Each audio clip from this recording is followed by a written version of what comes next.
Bom dia, meus queridos alunos do quinto ano, como vocês estão? Vocês estão bem? No nosso vídeo de hoje de História, a gente vai falar sobre os governadores gerais, que governaram o Brasil durante o período colonial, tá certo?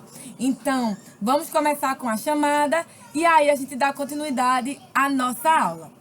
Alan Vitor Lima Calado, Bruno Guilherme Cruz Batista, Carolina da Silva Lira, Gabriel Roberto da Silva, José Rivaldo Cavalcante Pérez Neto, Jonathan Gabriel da Silva Cavalcante, Larissa Cavalcante da Silva, Naila Vitória da Silva Santiago, Nicolas Natan Tavares, Pedro Henrique Dantas de Lima, Suelen Rebeca Camila do Nascimento Rego, o Anderson Diego Albuquerque e o Wendel Micael de Sena Trajano.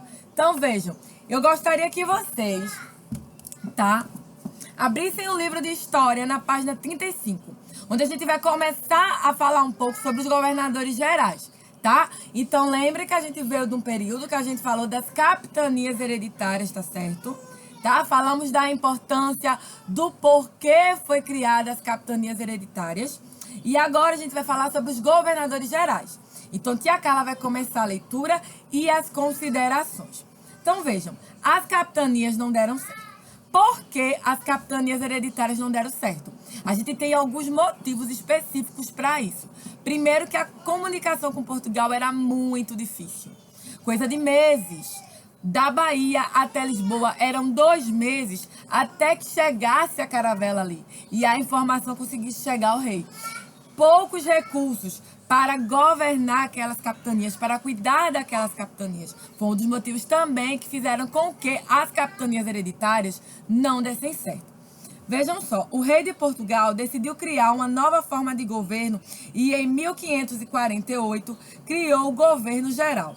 Essa era a única forma de centralizar o poder na colônia, fiscalizar, ajudar as capitanias para que elas se desenvolvessem e tentar combater o contrabando praticado pelos franceses e ingleses.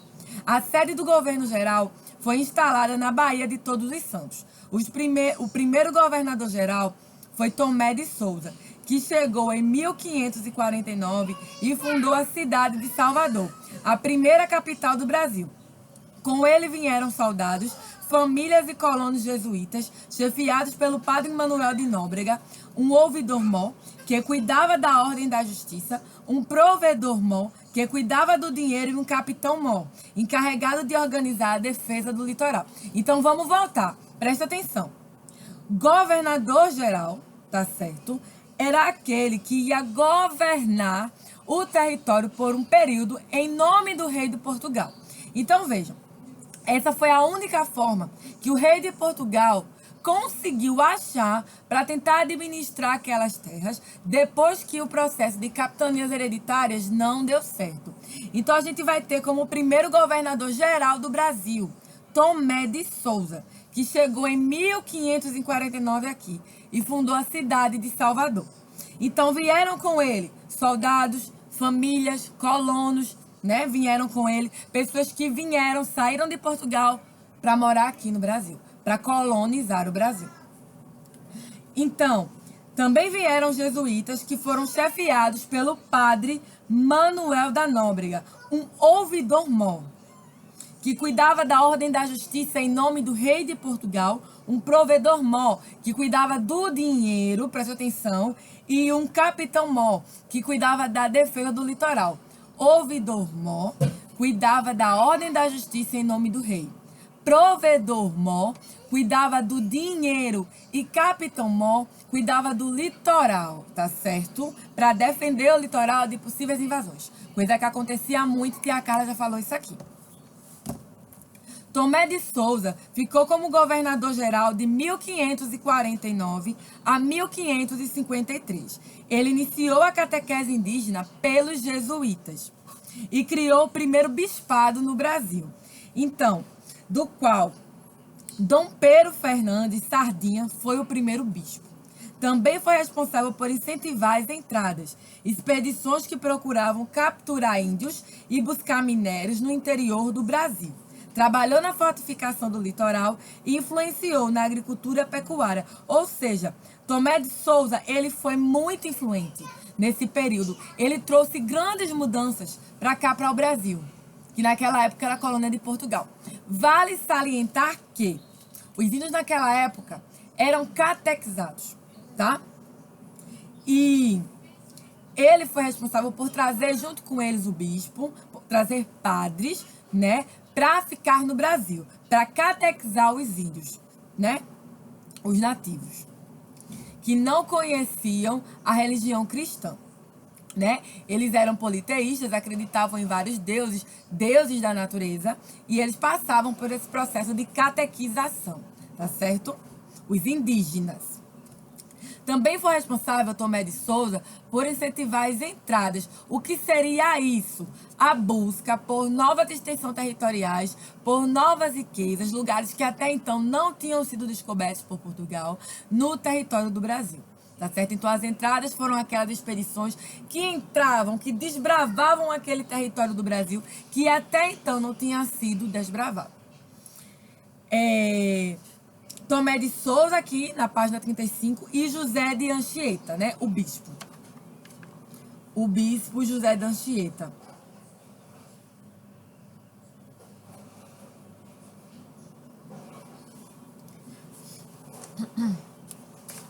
Um futuro bispo. Aí vocês vão agora para a página 36. Duarte da Costa, o segundo governador-geral, chegou ao Brasil em 1553, ficando no lugar de Tomé de Souza. Trouxe seu filho, Dom Álvaro da Costa, e alguns jesuítas. Entre eles encontrava-se José de Anchieta. Teve dificuldades no trabalho da agricultura e na criação de gado, pois não tinha mão de obra suficiente. Porque, vejam, gente, aqui nessa época, o tráfico de escravos ainda não estava com grande força aqui para o Brasil, para a colônia do Brasil, tá? E os índios não se adaptavam a esse processo de escravidão. Eu costumo falar que os indígenas não conheciam essa questão de ser escravo de alguém. Eles não conheciam isso, diferente dos africanos, que já conheciam na sua própria cultura o sistema de escravidão. Né? Algumas tribos africanas ocorria esse sistema de escravidão. Só que os indígenas não conheciam. Então muitos se rebelavam, obviamente, muitos morriam por não ter esse costume, se assim eu posso falar, do que seria um sistema de escravidão.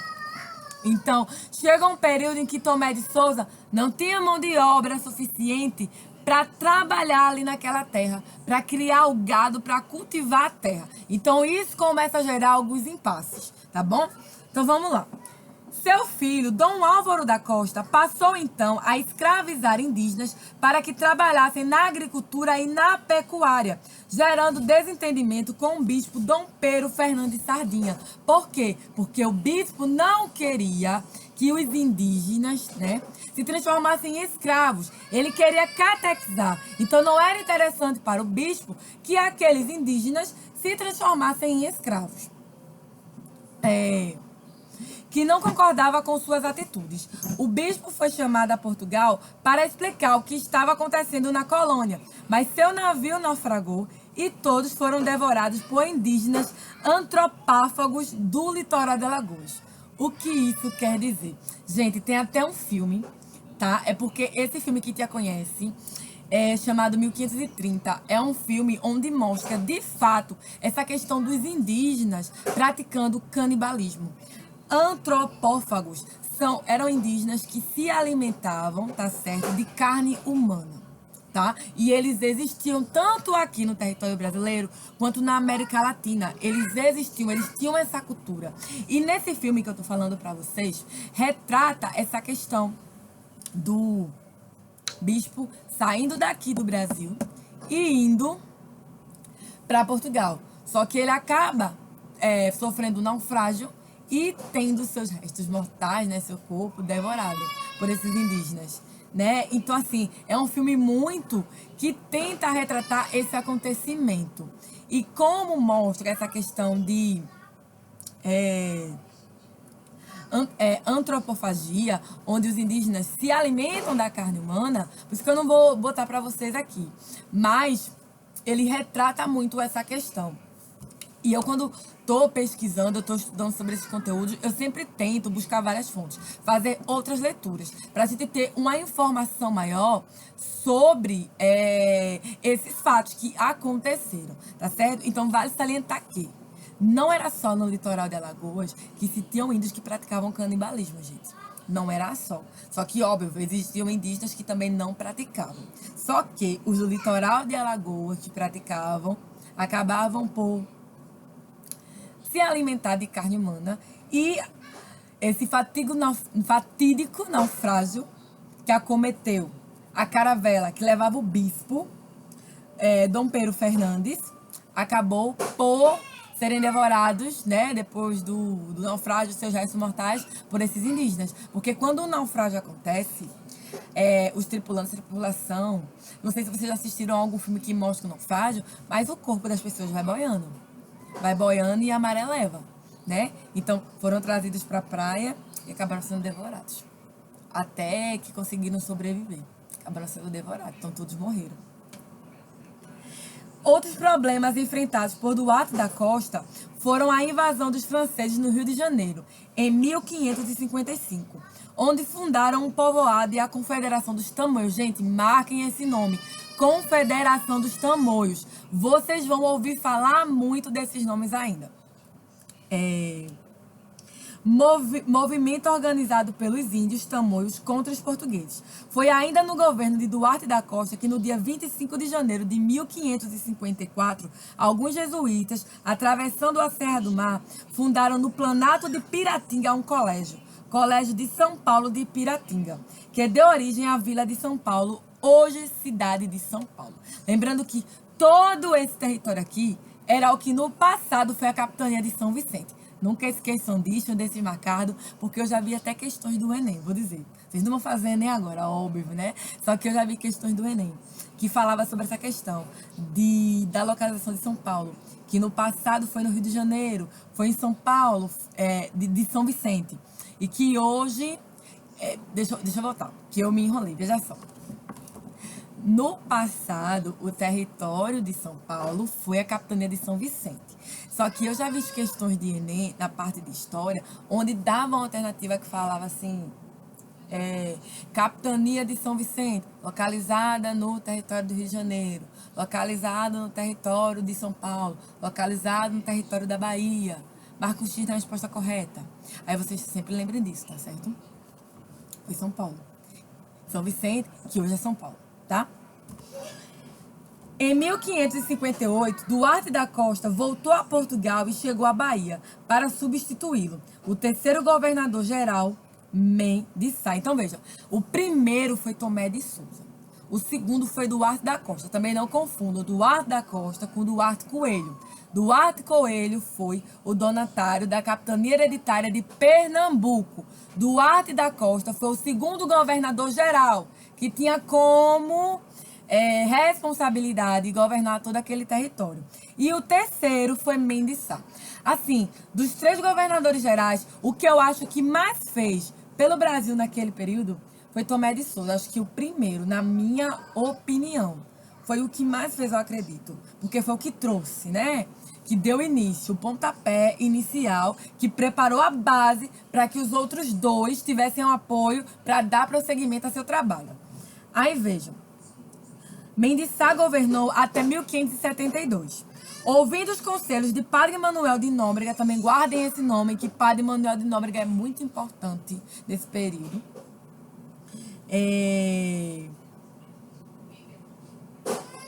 Onde é que já estava? Que eu me perdi. Padre Manuel. O terceiro governador criou as aldeias ou missões, onde os indígenas aprendiam ofícios que poderiam ser utilizados à colonização e eram catequizados. Eu tenho que explicar para vocês a diferença de missões. Porque, vejam, a gente tem dois tipos de missão aqui na história. Missões de explorar novos territórios, descobrir novos continentes, e as missões que foram produzidas nesse período de governo geral da colônia do Brasil, onde essas missões eram produzir aldeias, tá certo? Onde os indígenas iam aprender outros ofícios, iam ser catequizados, então recebiam o nome de missões. Também tem um filme que se chama As Missões, e retrata justamente isso, só que não no Brasil, na América Latina, porque esse sistema de missões, onde os padres levantavam aldeias, traziam os indígenas, catequizavam os indígenas, faziam outros ensinamentos com os indígenas, cultural e afim, ocorreu por toda essa parte da América, América Latina, América do Sul, tá?